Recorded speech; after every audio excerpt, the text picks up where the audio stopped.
Olá pessoal, tudo bem com vocês? Aqui é o professor Roberto. Na aula de hoje a gente já vai estudar um pouquinho sobre modelagem de sensores, né? Por que que esse tema é importante aí para a nossa disciplina de filtragem, tá?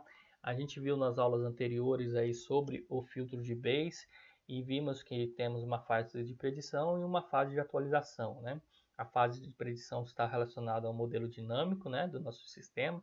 A gente quer propagar, né, o estado anterior, né, saber qual que é o estado presente, né, a partir do estado anterior, e possivelmente da entrada de controle, entrada de comando ali, né, e a gente tem um modelo de observação que vai estar baseado aí no nosso modelo do sensor, tá? Então na aula de hoje a ideia é a gente estudar um pouquinho sobre o modelo do sensor. Bom, definição aí de sensor. Sensor é um dispositivo que vai fornecer medidas relacionadas a uma quantidade aí de interesse, né? A algo que a gente deseja obter o seu valor, né? Relacionado aí. Usualmente implementado como um dispositivo que converte, né, um fenômeno físico em um sinal elétrico, né? O qual pode ser futuramente aí, transformado numa forma digital. Por exemplo, aí, né? A gente quer ter uma variável de interesse aí que talvez a gente deseja medir a deformação aí de uma barra metálica, tá? A gente pode querer fazer ter uma régua ou uma barra aí, né? A gente conhece aí como célula de carga, né?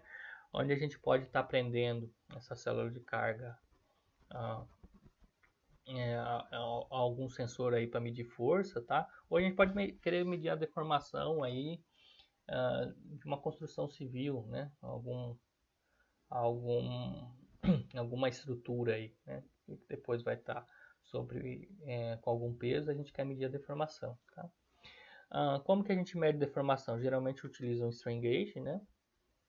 A gente utiliza um strain gauge em uma ponte de Wheatstone, né? Então,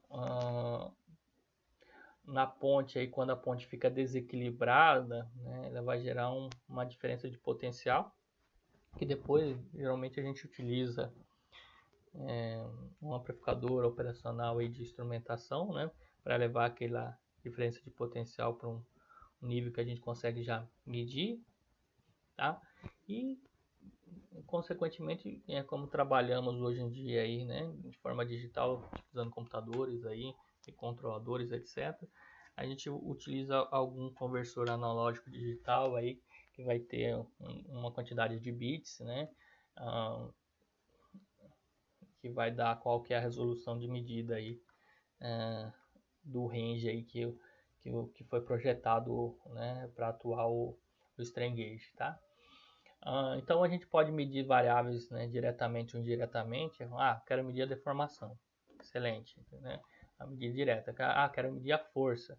Então já é uma variável indireta aí, né? Então, sendo aplicado. Medidas de alcance, né? Vai depender então do range aí, as medidas e das condições do ambiente, né? Principalmente temperatura, né? Acelerômetro, giroscópio, né? São muito sensíveis principalmente giroscópio, né? A temperatura, né? Então são afetados aí tanto por ruídos, né? Que podem vir desde a conversão do analógico digital, aí do conversor analógico digital, né? Devido a parte de conversão mesmo, né? Já gera um ruído ali. Tem outros ruídos que podem estar afetando, né, nossa medida, né? O bias, aí a polarização, principalmente devido à temperatura, e incerteza, né? Incerteza que podem estar vindas de várias formas. Por exemplo, no caso aí do acelerômetro, né? A gente tem a montagem dos sensores, né? Aí tem o erro de posicionamento aí do acelerômetro, né? Triaxial. Será que eles estão realmente alinhados com todos os eixos? Né? Qual é o grau de incerteza desse desalinhamento? A gente não sabe, né? Bom, a gente pode ter medidas frequentes ou sem uma frequência ideal, por exemplo, se a gente utilizar uma câmera. Existem recentemente aí estão se estudando, né, a utilização da câmeras baseadas em eventos, né? Então, adquire a imagem só quando tem uma mudança ali da cena, né? Isso é interessante aí porque você diminui a quantidade de dados, né? Então, você só trabalha quando há algum evento, tá? As medidas podem ser escalares ou na forma de vetores, né? Como aí no caso do strain gauge já tem um strain gauge. Ah, não, eu estou utilizando um acelerômetro triaxial, né? Quero medir a aceleração dos 3 eixos aí de um corpo rígido, x, y, z. Bom, notação aí, né? A medida escalar, né, é denotada por yn, e a medida vetorial por yn em negrito, né? É um vetor, né? A descrição de um vetor aí. N é um número de medida, né? Ou o sensor ID, né? Pode ser a gente tem vários sensores aí, uma rede de sensores. Está pensando recentemente em utilizar, né, a medida do RSSI daí sei lá, do Bluetooth, né? Que é o sinal a intensidade, né? Do sinal do sensor do Bluetooth ou do Wi-Fi, né? Então você tem vários sensores aí. Então você tem a identificação de cada Bluetooth, né? Então você coleta aqueles dados todos de uma vez, né? E de certa forma você consegue fazer ou por triangulação, né? Encontrar a posição do sensor que está medindo, né? O RSSI dos outros, tá? Ou por algum outro método inteligente aí tentar detectar, né, a sua localização, tá? É um exemplo aí de usar sensor ID aí. E pode ser no tempo também, o mesmo sensor, né? Ao longo do tempo a gente tem várias medidas ao longo do tempo, né? O tempo igual a 1 segundo, 2 segundos, 3 segundos, a gente faz a leitura deles, né? Então é o número da medida. Esse N pode ser desses dois tipos aí, né? Muitas vezes a gente trabalha com uma quantidade, né? Um batch, um lote de informação. Bom, exemplo de sensores aí, temos o acelerômetro, né? Mede a aceleração gravitacional, né? Aceleração dinâmica aí, usado para aplicações de navegação inercial, né? Atividade de rastreamento, screen rotation aqui, rotação também, ele consegue estimar a rotação, ele dá um valor absoluto, né? A gente consegue estimar a atitude, né? Por exemplo, se o acelerômetro triaxial está acoplado a uma câmera, a gente consegue estimar qual é a atitude, né? Quais são os ângulos de roll, pitch, yaw, né? Guinada, fase de enrolagem aí desse instrumento. Utilizado bastante, né? Em drones, em aviões, helicópteros, etc. Isso baseado na aceleração da gravidade aqui, né? Bom, temos aqui giroscópio, mede velocidade angular, né? O magnetômetro vai medir aqui o campo magnético, né? A força do campo magnético.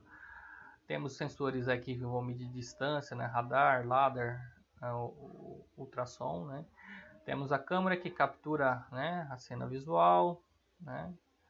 Barômetro, sensor de pressão, né, do ar.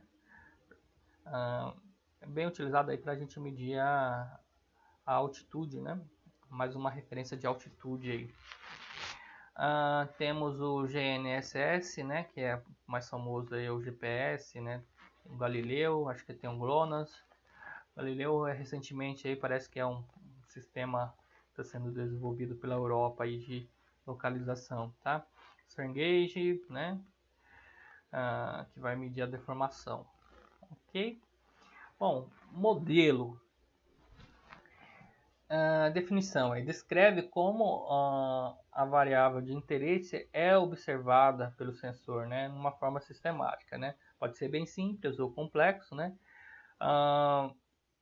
Geralmente tem o ruído, a incerteza e outras fontes de erros aí que são levados em consideração quando a gente vai estar montando o modelo, né? Devido à simplificação do modelo, né? Talvez certo fenômeno seja complexo e não vale a pena ser incluído no modelo, né? formulado usando matemática. Tá? Um modelo básico, a forma geral é a medida é igual a uma função, né, dos parâmetros, em relação a uma função dos parâmetros, né, mais o ruído, tá? Você tem um modelo bem simples aqui, mas bem utilizado, tá? Essa forma de modelo aqui. Então, yn, as medidas yn ficam geralmente do lado esquerdo, né? E do lado direito a função g de n em função do estado x aqui, tá? O estado é alguma variável direta aí do nosso sistema. E o termo Rn, né, que é do ruído, aqui fica do lado direito, né? Então essas duas funções geralmente ficam do lado direito, né? É chamada aí modelo de sensor, modelo de medida ou modelo de observação. Ok? Ruído de medida aí, né? Então vai incorporar aí o ruído dos sensores, né? É modelado aí como uma variável aleatória, né? Segue a função de densidade e probabilidade aí, tá? Então um ruído que tem uma certa segue aí a função de densidade e probabilidade, né? De Rn, né? A gente assume geralmente média zero, né? As variáveis são variáveis aleatórias independentes com variância sigma ao quadrado, tá? Que é o desvio padrão ao quadrado, tá? Média zero, então o valor esperado aqui de Rn igual a zero, média zero.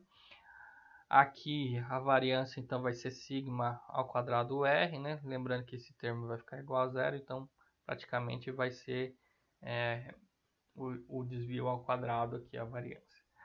A covariância aqui, como são variáveis aleatórias independentes, né? Então o sinal de Rm e Rn de outro processo aí, né? Ruído de processo aqui, então são diferentes, mas no nosso caso aqui é considerado, né, essa covariância como zero, ok? Deixa eu limpar aqui. Bom, o que vale a pena a gente mencionar desse modelo de vetor aqui? Bom, estendendo o modelo básico para o vetor, na verdade a gente vai empilhar os vários modelos aqui, funções, tá? A mesma coisa, ruído aqui. Agora é uma variável aleatória multivariáveis, né? Com função de densidade e probabilidade. Média zero, né? Covariância agora vai ser o Rn, né? Que na verdade vai ser um empilhamento aí, a matriz aí, né? Essa matriz Rn que tinha colocado aqui vai ser as várias variâncias aqui, né? Se fosse variância 1 ao quadrado, variância 2 ao quadrado, variância 3 ao quadrado, né? Se fosse uma medida com 3, né? E o resto, como não é correlacionado aqui, né? Os outros valores vão ser todos zeros, ok? Porque elas são independentes. Que é mais ou menos isso. Então não tem Rm com Rn aqui. Os ruídos são independentes, então esses valores são zero. Ok? Múltiplas medidas. Foi basicamente o que a gente já tinha comentado aqui, né? Então a gente tem várias medidas, 1, 2, 3 até n aqui, ou vetores, né? Podem ser relacionados, pode ser representado aí por conjunto de medidas, né? Exemplo aí, rede de sensores, que eu tinha comentado aí, vários Bluetooth, para medir talvez a intensidade do sinal, sensor arrays, né? Várias imagens, etc. As medidas então são empilhadas, né? Aqui, e aí retorna então o nosso vetor de medidas, tá? Covariância aqui, como eu tinha mostrado para vocês aqui, né? Como cada ruído são independentes, então a gente não tem essas variáveis aqui de correlação. Bom, pessoal, essa aula foi baseada aí nas notas de aulas do Basics of Sensor Fusion, do professor Simo Sarka, né? E dos seus slides das aulas aí que ele dá na Universidade Aalto University, né, da Finlândia. Aí. Coloquei o link aqui de acesso, cara, caso vocês desejem acessar o material do curso que ele dá lá. Obrigado, pessoal.